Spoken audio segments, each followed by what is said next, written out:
2023년 마지막 날입니다. 한 해를 항상 마무리할 때는 여러 가지 생각이 들죠. 여러분은 오늘 아침에 딱 눈을 떴을 때 어떠한 생각들이 드셨나요? 한 해를 굉장히 잘 살아왔다는 생각이 드십니까? 아니면 오늘 하루에도 뭘 하고 살았지?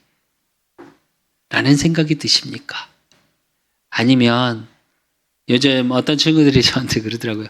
아무 생각이 없어요. 이러더라고요.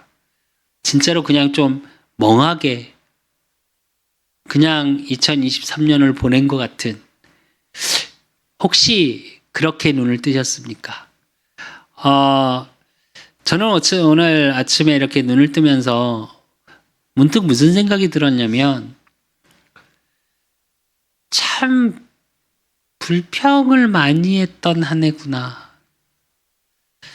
감사로 고백하지 못하고 온전히 내게 주신 것을 다 누리지 못하고 후회와 불평과 왜 이렇지라는 생각이 훨씬 더 많았던 2023년이구나라는 생각이 문득 들었습니다. 지난주에 저희 이제 크리스마스 예배, 성탄 예배가 끝나고 나서 저희 가족끼리 영화를 좀 봤는데, 영화를 보면서 제가 문득 든 생각이 하나 있어요. 라는 게 요즘 조금 제 가슴에 많이 부딪혀 왔었는데, 그 영화를 보면서도 그게 생각이 들더라고요. 의라는 게 사전적 의미로는 그렇습니다. 유교적 사상이 옳은 길을 가는 것, 의미적으로 사전적 의미는, 그리고 거기 되어 있는, 내포되어 있는 내 내면의 확실성, 이렇게 표현이 되어 있더라고요. 그러니까 사전학적으로는 맞습니다. 우리는 내가 옳다고 생각하는 거에, 특히 남자들은 내가 옳다고 생각하는 거에 내 생명을 걸죠. 또 그게 내 인생의 방향이 되기도 하고요. 어쩌면 이제 인생의 목표와는 조금 다른 말이긴 하지만, 그 의가 분명해져야 사실 인생의 목표가 거기서 나오게 되니까요. 근데 이번에 이제 영화를 두 편을 제가 되게 오랜만에 가족끼리 영화를 두 편을 보게 됐는데, 그 두 편 속에서 계속 저에게 부딪혀온 게 의라는 단어예요. 노량이라는 영화를 봤는데 거기서 이순신 장군의 이야기잖아요. 근데 이순신 장군 밑에, 우리로 얘기하면 일본 입장에서 보면 변절자죠. 일본 사람이었는데 이순신 장군 밑에 와서 이제 부하를 했던 거예요. 근데 이제 노량이라는 게 여러분 잘 아시는 것처럼 이순신 장군이 마지막으로 죽으시는 해전이잖아요. 거기에 그 부하가 죽게 돼요. 근데 마지막 일본 장수에게 그런 말을 해요. 죽기 직전에. 나에게 7년은 내 의 속에, 바른 의 속에 있는 7년이었기 때문에 내가 후회가 없다. 그러면서 장수의 칼을 맞고 자신이 그냥 죽어버려요.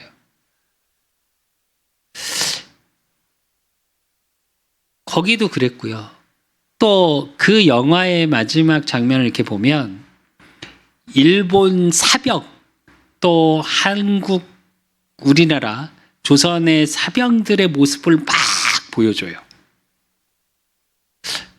감독이 참, 제가 볼 땐 너무너무 잘 찍었더라고요. 의미적으로. 그러면서 목숨을 바치면서 막 싸우는 장면을 좀 리얼리티하게 이렇게 찍어서 보여주더라고요. 우리가 볼 때는 일본군이 침략자죠. 그러나 거기도 그게 의라고 생각하기 때문에 자기 생명을 걸죠. 제 말은 뭐가 맞다 틀리다의 의미의 기준이 아니라 한 개인이 의라고 생각하는 거에 대한 이야기입니다. 문득 제 자신에게 질문해 봤습니다. 내가 생각하고 내 안에 품고 있는 의는 무엇일까? 일본 입장에서 보면 변절자지만 우리 입장에서는 굉장히 괜찮은 그 일본 군인. 사실은 우리나라에서 입장에서도 그만큼 믿었을까요? 물론 이순신 장군은 굉장히 신뢰했습니다. 그 보좌관을. 그러나 변절자라는 낙인은 바뀌지 않거든요. 그것까지 감수하고 자기의 목숨까지 올인할 수 있을 만큼 그 의의 의미가 뭘까요? 여러분은 어떤 의를 갖고 계십니까? 문득 제 자신에게 질문했습니다. 내가 생각하는 이 복음을 위한 또 이 복음에 의한 정말 후대를 살리고 우리 그 사람 교회에 주신 언약의 말씀처럼 우리 후대를 정말 그리스도의 사랑으로 구루터기를 찾고 세우고 남기는 교회. 그래서 정말 문화적으로 돕고 세우고 복음의 문화를 창출해 나가는 교회. 그런 비전을 가지고 주님의 피값으로 우리 그 사람 교회를 세우시고요. 주님의 정말로 십자가 사랑으로 우리 그 사람 교회를 인도해 나가고 계시는데 그래서 그걸 비전으로 붙잡고 요한복음 21장 15절로 19절의 말씀처럼 네가 나를 사랑하느냐? 내 어린 양을 먹이라. 베드로에게 주셨던 그 언약의 말씀이 나와 우리 그 사람 교회 또 우리 그 사람 교회 성도님들에게 주신 말씀인데 정말 그 후대들을 위해서 이 복음을 위해 나는 내 생명의 위협에도 타협하지 않고 환경에 타협하지 않고 정말 내 생명까지 드리면서 갈 수 있었나? 라는 질문을 좀 해봤습니다. 근데 문득 무슨 생각이 드냐? 나는 여러 가지로 참 타협을 많이 하고 사는 타입이구나. 일단 이래야 되니까 교회가 세를 못 내서 교회의 이미지가 나빠지지 않게 해야 된다. 그게 제 자존심이었고요. 그게 복음의 자존심이라고 생각했습니다. 또 목회자가 어렵다고 여기저기 불쌍히 보고 손 벌리고 다니는 게 아니라고 생각했어요. 그래서 일을 하기 시작했고요. 근데 한 주간 문득 제 가슴에 어떻게 부딪히냐? 그건 복음의 자존심도 아니었고 하나님의 자존심도 아니었고 내 자존심을 지키고 싶은 거였구나 하였어요. 그러기 위해서 내 의는 잠깐 접어두고 뭐가 살아나냐? 타협이 살아나더라고요. 인생을 살아가면서 때론 그래요. 우리는 타협하고 안주하고 싶고 그럴 때가 너무 많죠. 또 그 속에서 내가 조금 실수한 것마저도 어떻게 해요? 정당화시키죠. 근데 여러분, 그럴수록 여러분을 향한 진짜의 시간표는 늦어질 수 있습니다. 진짜로 여러분을 향한 여러분 개인의 가슴 밑바닥에 있는 그것 때문에 늘 공허할 수 있어요. 제가 한 해를 마무리 지면서 이 의라는 단어가 제 가슴 깊이 생각되게 될 가장 큰 이유. 2024년에는 핑계대지 말아야겠다. 그리고 복음의 자존심과 내 개인에 갖고 있는 상처에서 나온 자존심은 혼돈하지 말아야 되겠다. 우리는 자꾸 복음을 내 수준으로 자꾸 갖다 붙일 때가 있습니다. 하나님의 언약의 말씀의 능력을 내 수준의 능력으로 보려 할 때가 너무나도 많습니다. 어차피 못하는데 뭐. 어차피 안 될 건데 뭐. 아니요. 안 되기 때문에 하나님은 되게 하신다고 말씀하신 거예요. 안 될 수밖에 없는 우리의 수준이기 때문에 예수님을 그리스도로 이 땅에 보내신 거예요. 안 될 수밖에 없는 저주, 재앙, 운명에 붙잡혀 있는 우리이기 때문에 예수님께서 그리스도로 이 땅에 오셔서 십자가에 대신 죽어주신 거예요. 그 복음의 능력을 붙잡으시면 됩니다. 세상에서 말하는 의를 얘기하는 게 아닙니다. 복음에서 말하는 의는 뭐냐?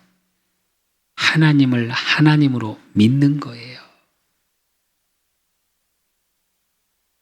우리는 우리 하나님을 내 수준으로 또 못 믿는 것 같아요.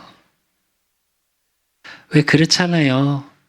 내가 일을 하면 그거에 대한 월급이 들어온다고 믿잖아요. 내가 일을 하면 그거에 대한 수준에 대한 페이, 경제적인 것들이 들어온다고 믿잖아요, 우리는. 근데 우리 하나님의 말씀을, 우리는 예배를 통해 말씀을 받고 기도를 통해 내 삶에서 함께 하신다고 확인하면서도 우리는 뭐가 있냐? 안 믿어요. 안 믿더라고요, 제가. 아니, 못 믿더라고요.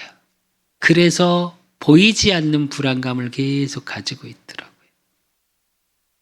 제가 한 해 동안 제일 많이 생각한 게 뭐였냐? 라는 질문을 좀 해봤습니다, 오늘 아침에. 뭐였는지 아십니까? 여러분은 한 해 동안 여러분의 생각 속에 가장 많이 머물렀던 생각이 뭡니까? 제가 올해 2월부터 일을 시작했거든요. 사실은 2, 3월, 4월까지 한 3개월은 뭐가 뭔지도 모르고 쫓아다녔어요, 그냥. 무시도 당하고, 그게 뭔지도 잘 모르고, 그냥 돈을 벌기 위해서 열심히 했어요. 왜? 메꿔 나갈 게 너무 많았기 때문에 불안했거든요. 그러면서 5월, 6월, 7월이 되면서 슬슬 제 머릿속에 붙잡고 있던 게 뭐였냐? 이번 달은 얼마 벌었으면 좋겠다. 이번 달에 얼마가 들어오면 이게 얼마가 해결이 되는데. 여러분은 안 그러셨습니까? 저는 그 생각을 많이 하고 있더라고요. 굉장히 많이 머물러 있더라고요. 그래서 그 금액이 채워지면 하나님께 감사합니다 막 이러고요. 그 금액이 안 채워질 때 하나님 이게 일이라도 하게 해주셔야 될 거 아니에요. 제가 그렇게 기도했어요. 근데 하나님이 원하시는 건 그게 아니었던 것 같아요. 제 가슴에 의라고 주신 것들이 그게 아니었던 것 같아요. 그래서 2024년 많은 결단을 해야 되는 해이긴 한데, 물론 하나님이 여시는 대로 저는 인도받을 겁니다. 그러나 제 마음속에 하나님 내게 주신 그 언약에 대한 비전에 대한 바른 길을 가야 되는 건 반드시 할 거예요. 왜 제가 이 얘기를 하냐? 가보지 않은 2024년을 우린 또 걸어가야 합니다.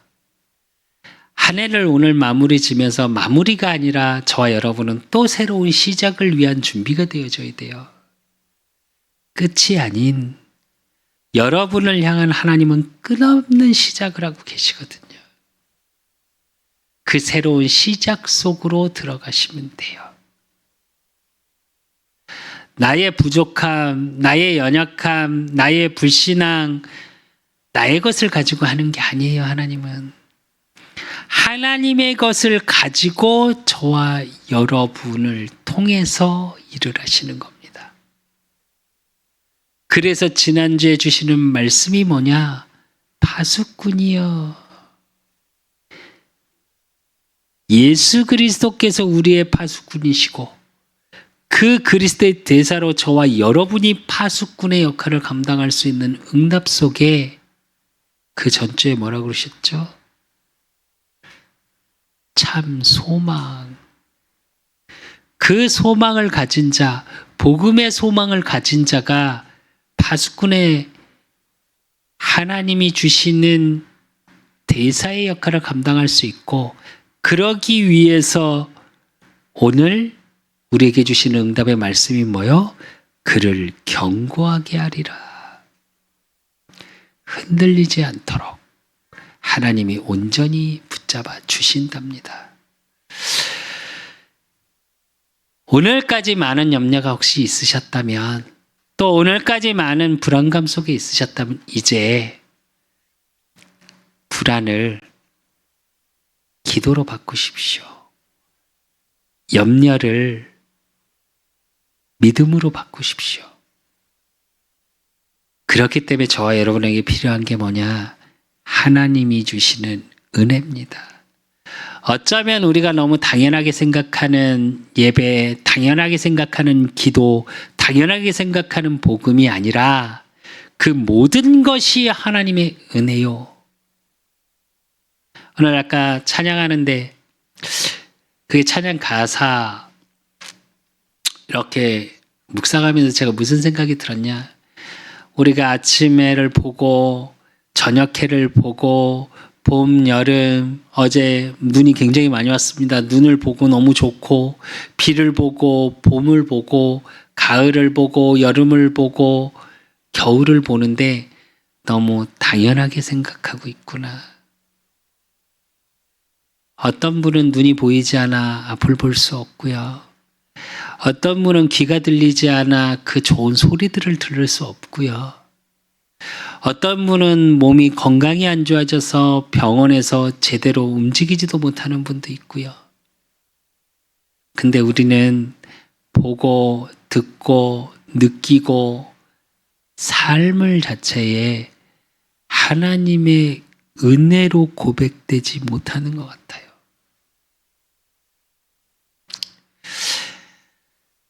그래서 문득 그런 생각이 들었습니다.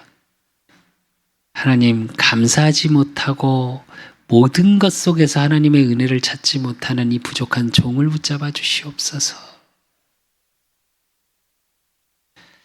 생각할수록 감사하고 생각할수록 나의 인생이 하나님을 만나지 못했다면 정말 불쌍한 인생이었을 텐데,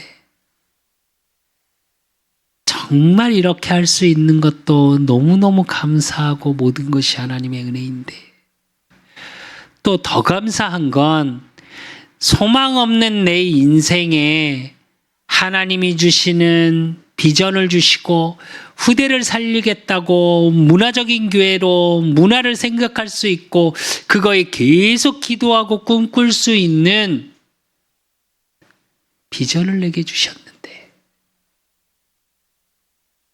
그래서 나는 작은 자 같고 없는 자 같고 부족한 자 같으나 모든 것을 소유한 자라는 사실이 내 가슴에 때로는 요동쳐서 힘이 나는데, 그거에 대한 걸 참 하나님께 고백하지 못하고 사는구나 라는 생각을 했습니다. 여러분, 2023년 마지막을 보냅니다. 마지막이 아닌 새로운 시작이 되는 오늘이 되셨으면 좋겠고요.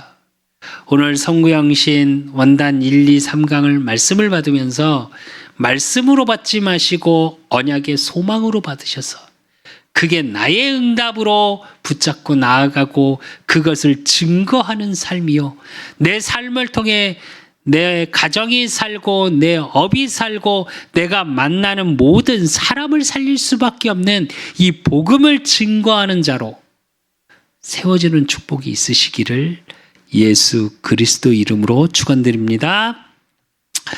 그러기 위해서 우리가 본론으로 오늘 본문 이사야서 22장 15절로 25절에는 두 인물이 나옵니다. 셈나와 여러분이 잘 아시는 엘리야김, 두 인물이 나와요. 근데 오늘 본문이 있기 전에 이사야 22장 1절에서 14절까지는 뭘 얘기하냐? 여러분이 잘 아시는 것처럼 예루살렘에 대한 경고를 하세요. 멸망에 대한. 그래 놓고 유다의 요직을 맡고 있는 너무 잘 아시는 셈나와 엘리야김을 이야기하고 계시는 거예요. 여러분이 무엇을 준비해야 되고 무엇으로 시작해야 되는지 굉장히 중요한 부분이겠죠. 그래서 첫 번째로 봐야 될 게 뭐냐? 불신앙의 셈나예요. 이사야 25장 15절에 보니까 뭐라고 그랬냐? 주 만군의 여호와께서 이르시되 너는 가서 그 국고를 맡고 왕궁을 맡은 자 셈나를 보고 이르기를. 그래요. 셈나가 어떤 사람이냐? 당시 유다의 재무상이에요. 재무상이 뭔지 아시죠? 경제를 책임지는 거. 그리고 국내상 왕궁의 지금 우리로 얘기하면 어떤 직책이냐면 총리예요. 총리. 그리고 이 사람이 어느 정도 중요한 사람이냐? 열왕기하 18장에서 18장 17절에 18절에 보면 아수르 왕이 다르단과 랍사리스와 랍사게로 하여금 대군을 거느리고 라기스에서부터 예루살렘으로 가서 히스기야 왕을 치게 하매 그들이 예루살렘으로 올라가니라. 그들이 올라가서 윗목 수도 곧 세탁자의 밭에 있는 큰 길에 이르러서니라. 그들이 왕을 부르매 hil기야의 아들로서 왕궁의 책임자인 엘리야김과 서기관 셈나와 아삽의 아들 사관 요아가 그에게 나가니 이래요. 너무 잘 아시는 것처럼 아수르 왕 사네립이 예루살렘을 완전히 포위했을 때, 그때 뭐요? 협상 사절단 3명 중에 한 명입니다. 어느 정도 중요한 사람인지 알겠죠? 근데 열왕기하 18장 17절 18절을 잘 보면 확인하셔야 되는 게 하나 있어요. 그게 뭐냐면 유대인의 성경을 잘 읽어보시면 유대인 언약의 계보를 얘기할 땐 반드시 아버지의 이름을 같이 불러요. 그래서 보면 엘리야김은 뭐라 그래요? hil기야의 아들로서 이래요. 아버지 이름이 나오죠. 또 아삽의 아들 사관 요아가 하고 나오죠. 근데 셈나는 서기관 셈나와 그러고 안 나옵니다. 아버지 이름이. 왜 그럴까요? 성경, 이제 구약 성경과 신약 성경에 특히 구약에 아버지 이름이 안 나오고 신약도 거의 대부분입니다. 아버지 이름이 안 나오는 경우는 대부분 이방인이에요. 즉 유대인이 아니에요. 근데 많은 성경학자들이 뭐라고 얘기를 하냐? 이 셈나는 애굽 출신의 이방인이라고 이야기를 해요. 그런 여러 가지 이제 다른 성경에 전체적 열왕기 이제 하에 기록돼 있고 역대하, 역대상 뭐 이런 데 기록돼 있는 역사서에 기록된 것을 보고 그렇게 이야기를 합니다. 실제로. 근데 이게 왜 중요하냐면 여러분, 저희가 왜 지금 이사야서를 쭉 보고 있습니다. 근데 아직까지 회복의 말씀을 중간중간 이사야를 통해 하나님이 주시지만 멸망에 대한 망할 것을 계속 얘기하고 있죠. 아수르의 멸망을 얘기하고 있고 바벨론의 멸망을 이야기하고 있고 북이스라엘의 멸망을 이야기하고 있고 남유다에 대한 멸망을 계속 이야기하고 있습니다. 근데 유다가 멸망한 가장 큰 이유가 뭘까요? 하나님을 의지하지 않고 당시의 강대국을 의지했던 히스기야 왕이 처음엔 어느 정도로 했냐? 모든 궁에 금까지 긁어서 바쳐가지고 우리 싸우지 않게 해주세요 했던 게 히스기야 왕이에요. 그러다 나중에 정책을 어떻게 바꾸냐? 이 아수르를 이기기 위해서 어디에 정책을 펼치냐? 바벨론에게 구하고 그 다음에 친애굽 정책을 펼쳐요. 거기에 중요한 역할을 했던 게 누구냐? 바로 이 셈나입니다. 하나님을 의지해야 될 애굽이 보여지는 강대국을 의지한 거예요. 그래서 유다가 망했다고 얘기를 해요. 22장에. 그러고 셈나는 또 어떤 사람이냐? 16절에 보니까 내가 여기와 무슨 관계가 있느냐? 여기에 누가 있기에 여기서 너를 위하여 묘시를 팠느냐? 높은 곳에 자기를 위하여 묘시를 팠고 반석에 자기를 위해 처소를 쪼아내었도다 이래요. 이 의미가 무슨 얘기냐면 원어전 뜻이 무슨 뜻이냐면 묘자리를 만든 거예요. 근데 그 묘자리를 그냥 만든 게 아니라 우리로 얘기하면 왕처럼 크게 만들었다는 얘기예요. 근데 이 당시의 법이 어땠냐면 왕 외에는 그렇게 묘실을 만들면 안 됩니다. 무슨 얘기인지 아셨죠? 우리나라도 예전에 조선에 명문 대가 집이 우리가 왜 그런 얘기 하죠? 99칸 집. 방이 99개라고요. 왜 99개인지 아십니까? 궁이 100개예요. 그래서 왕보다는 작아야 돼서 99개로 지었대요. 근데 이 셈나는 어땠냐? 왕하고 똑같이 지은 거예요. 그러면서 뭐라고 그러냐? 반석이 자기를 위하여 처소를 쪼아내었도다 이래요. 다 없애고 자기가 그 최고의 자리에 서 있는 거예요. 뭘 얘기하는지 아십니까? 교만을 얘기하는 거예요. 왕도 내 말이면 다 따라 하고 하나님도 필요 없고 내가 가진 당시에 그 정도로 할 줄 알았으니까 권력이 있었겠습니까? 없었겠습니까? 있었겠죠. 그 권력에서 나오는 교만함이 최고의 자리에 있던 사람.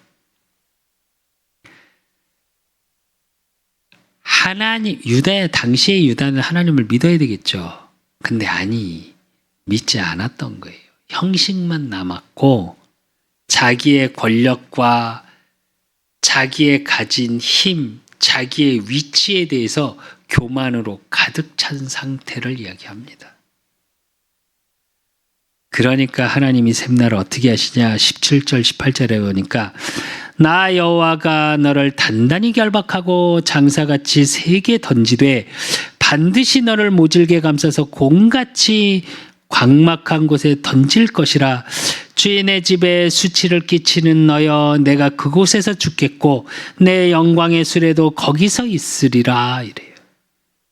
무슨 얘기인지 아십니까? 하나님을 수치스럽게 했다고요. 그래서 어떻게 되냐? 낮아지고 던지어지는 거예요. 네 원래 있던 대로 도라로 던져버리겠다는 얘기세요. 여러분, 한 가지는 분명히 아셔야 됩니다. 여러분이 준비해야 될 거. 제가 왜 항상 그런 말을 하죠? 설교할 때 몇 번 이야기했습니다. 불신앙해도 괜찮다.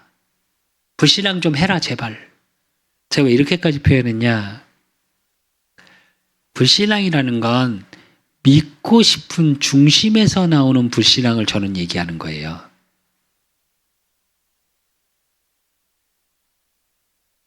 이건 제 개인적인 생각입니다. 교만에서 나오는 불신앙은 정말로 답이 없습니다. 인간이 창세기 3장에 타락된 가장 큰 이유가 뭐 때문인지 아십니까? 교만에서 나오는 불신앙이에요. 너희가 하나님과 같이 되어 보암직도 하고 먹음직도 하고 지혜롭게 할 만큼 탐스럽게 보이는지라. 하나님만이 하실 수 있는 그 일을 내가 할 수 있다고 착각하는 거, 그게 교만입니다. 내 인생을 내 노력으로, 내 열심으로 다 할 수 있다고 생각하는 게 교만이에요. 그 정도가 아니죠. 그런 생각을 갖고 있는 사람들은 어떤 생각까지 갖고 있냐? 니들이 다 내 말 안 들어서 망하는 거야 라고까지 표현하죠.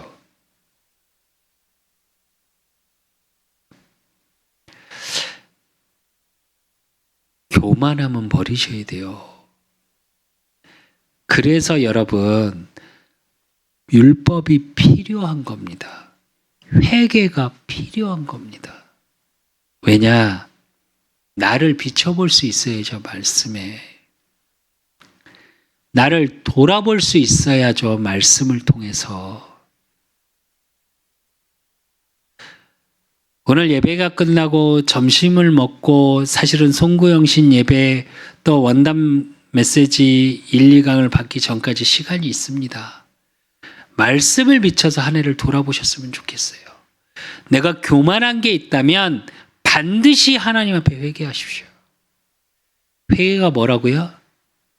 원어적인 뜻이 돌아서다예요.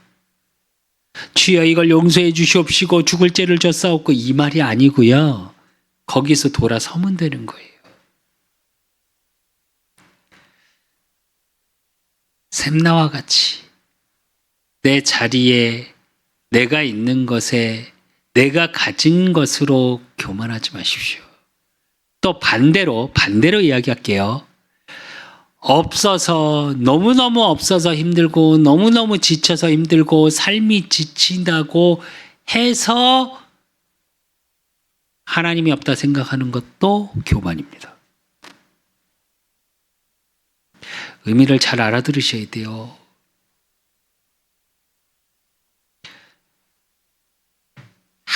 하나님이 없다고 생각하는 것 자체가 교만이에요. 여러분의 모든 삶에 하나님이 인정되어 줘야 돼요. 제가 말하는 불신앙을 해도 된다는 말은 뭐냐? 그걸 인정하는데 자꾸 안 믿어지는 불신앙을 말하는 거예요. 제가 잘 그러거든요, 사실은. 그래서 제가 늘 말하죠. 불신앙해도 괜찮다. 우린 불신앙할 수밖에 없다. 우리 수준은. 제가 생각할 땐 그렇습니다. 여러분이야 신앙이 좋으셔서 어떤지 모르겠지만 저는 그래요. 그러나 제 중심은 늘 하나님을 향해 있습니다. 제 시선은 늘 하나님을 향해 있어요. 그 속에 있으시면 돼요. 그래서 반드시 한번 점검해 보십시오. 그리고 두 번째로 봐야 될 사람이 누구냐? 믿음의 사람 엘리야김이에요. 이사야 22장 20절에서 21절에 보면 그날에 내가 hil기야의 아들 내 종 엘리야김을 불러 내 옷을 그에게 입히며 내 띠를 그에게 띄워 힘이 있게 하고 내 정권을 그의 손에 맡기리니 그가 예루살렘 주민과 유다의 집의 아버지가 될 것이며 이래요. 굉장히 중요한 이야기를 하죠. 내 종 엘리야김을 불러 이래요. 엘리야김을 불렀는데 하나님이 엘리야김을 뭐라고 표현해요? 내 종 이렇게 표현합니다. 그리고 뭐라고 표현해요? 내 걸 다 주겠다. 유다의 집의 아버지가 될 것이다. 왕이 될 것이란 얘기입니다. 그러면서 22절에 뭐라고 그러냐? 내가 또 다윗의 집의 열쇠를 그의 어깨에 두리니 그가 열면 닫을 자가 없고 닫으면 열 자가 없느니라 이래요. 이게 뭘 얘기하는 거냐면 교회의 축복을 얘기해요. 그래서 계시록 3장 7절에 보면 빌라델비아 교회의 사자에게 편지하라. 거룩하고 진실하사 다윗의 열쇠를 가지신 이 곧 열면 닫을 사람이 없고 닫으면 열 사람이 없는 그가 이르시되 이래요. 교회의 축복과 예수 그리스도 주님의 축복을 얘기하기예요. 그래서 엘리야김에 주시는 하나님이 이사야를 통해 주시는 이 말씀 속에 뭐가 내포되어 있냐? 예수 그리스도의 예표가 내포되어 있어요.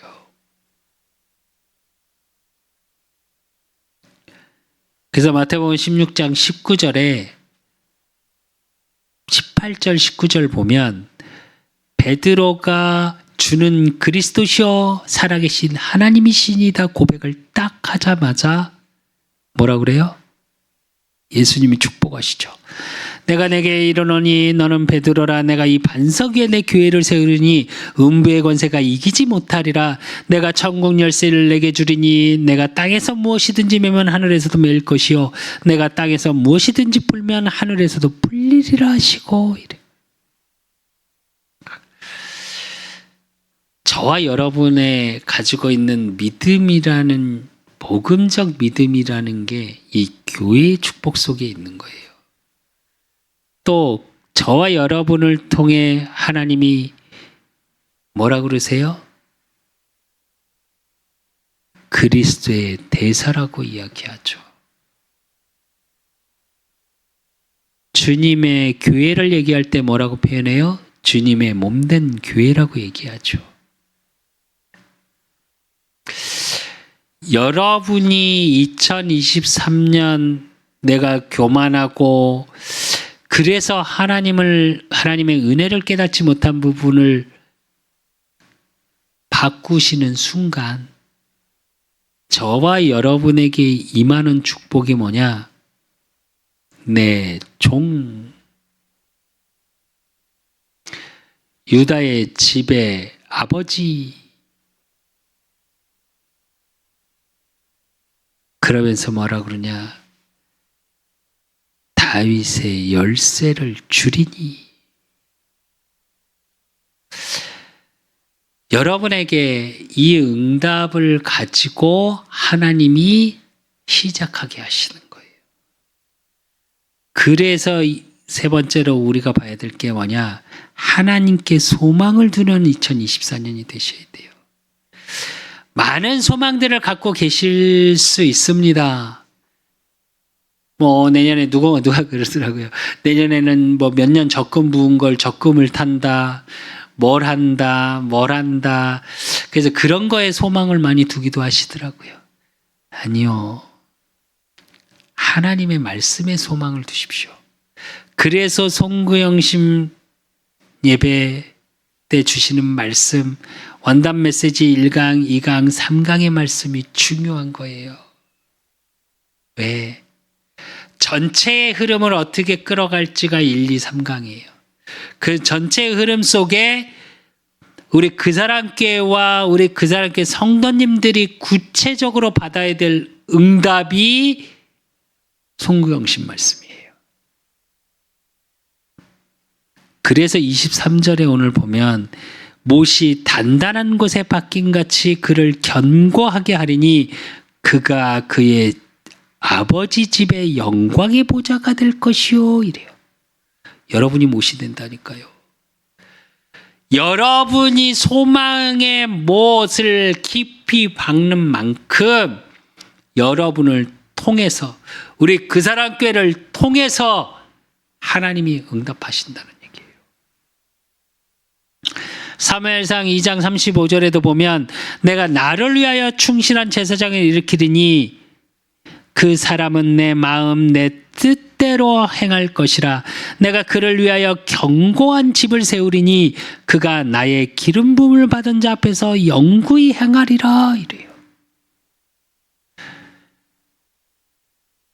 하나님이 하나님을 위해서 여러분 한 사람 한 사람을 부르셨다고요. 그래서 하나님의 소망을 두고 말씀의 소망을 두면 견고하게 붙잡고 계신다고요. 그러면서 24절에 뭐라고 그러시냐? 그의 아버지의 집의 모든 영광이 그 위에 걸리리니 그 후손과 족속되는 각 작은 그릇 곧 종지로부터 모든 항아리까지니라. 이래요. 여러분, 모든 곳에 축복하셔서 여러분의 여러분을 통해서 여러분의 후대들이 살아난답니다.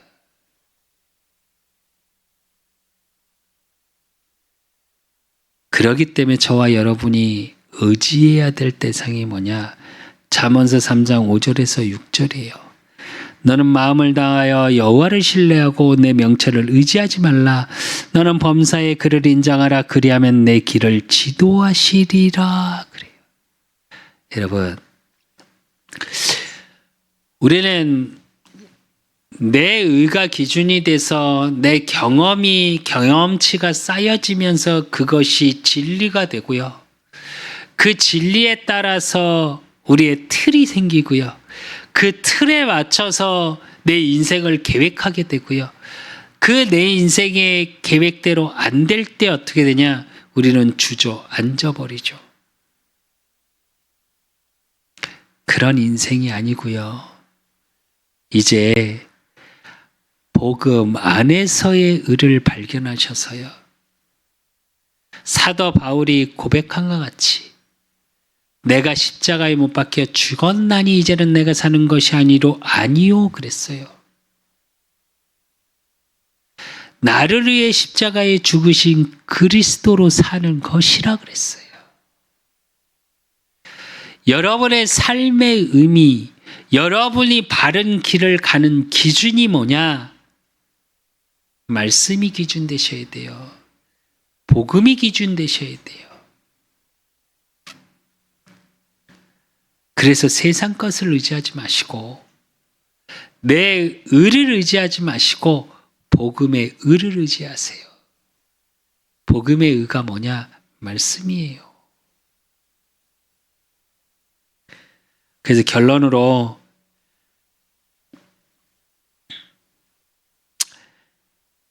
저와 여러분이 받아야 될 말씀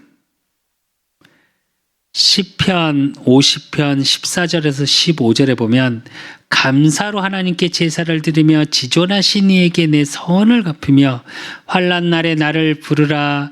내가 너를 건지시리니 내가 나를 영화롭게 하리로다. 이래요. 하나님이 저와 여러분을 견고하게 해서 끌고 2024년을 인도에 가실 건데 감사로 하나님께 제사 드리며 그래요. 예배의 소망을 가지십시오. 예배의 설레임, 말씀 성취의 설레임을 가지십시오. 그리고 지존하신 이에게 내 서원을 갚으며 이래요. 즉 내가 하나님 앞에 서원한 걸 하나님께 드리라는 말인데 이건 무슨 얘기냐? 기도응답의 소망을 가지셔야 돼요.